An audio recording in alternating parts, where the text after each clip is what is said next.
دوستی حقیقی به مثل سایه است، خواه راست باشی خواه قامت شکسته، هرگز تو را ترک نمی کند.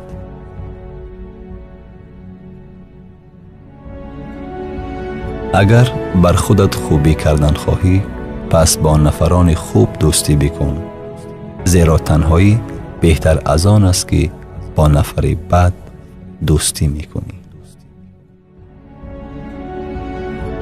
با نفرانی که به دنیا محبت دارند دوستی مکن، فقیر بشوی تو را پست میبینند و اگر دارا شوی بخیلیت میکنند. زبان ستون بدن است، اگر راست باشد تمام وجود راست می شود و اگر راست نباشد و به طرف چپ و راست رود، آنگاه از یگان عضو بدن فایده نمی آید. ذکر دو نمود است، قولی و عملی. با زبان ذکر کردن خوب است، اما با عمل ذکر کردن خوبتر است. ذکر عملی حرام و حلال کرده الله تعالی را فراموش نکردن و فکر کرده زندگی کردن است.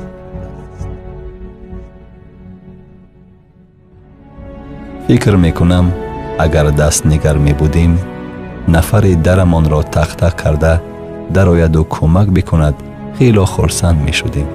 پس هست نفرانی که انتظار در آمدن ما است.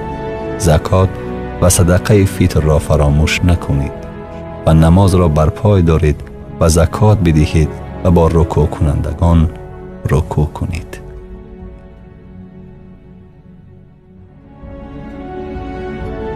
بعضی از آنها با خدا پیمان بستند که اگر از فضل خود مال نصیبمان کند زکات می دهیم و در زمره صالحان می درآییم. چون خدا از فضل خود مال نصیبشان کرد بخیلی کردند و بر روی گردانی بازگشتند.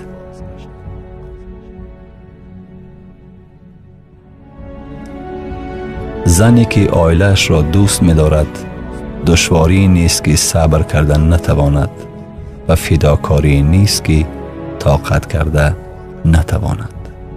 زن که دوست بدارد عیب‌هایمان را خوش پذیرایی می کند، اما اگر دوست ندارد یگان خطایمان را نمی بخشد و حتی فضیلت‌هایمان را نادیده می گیرد.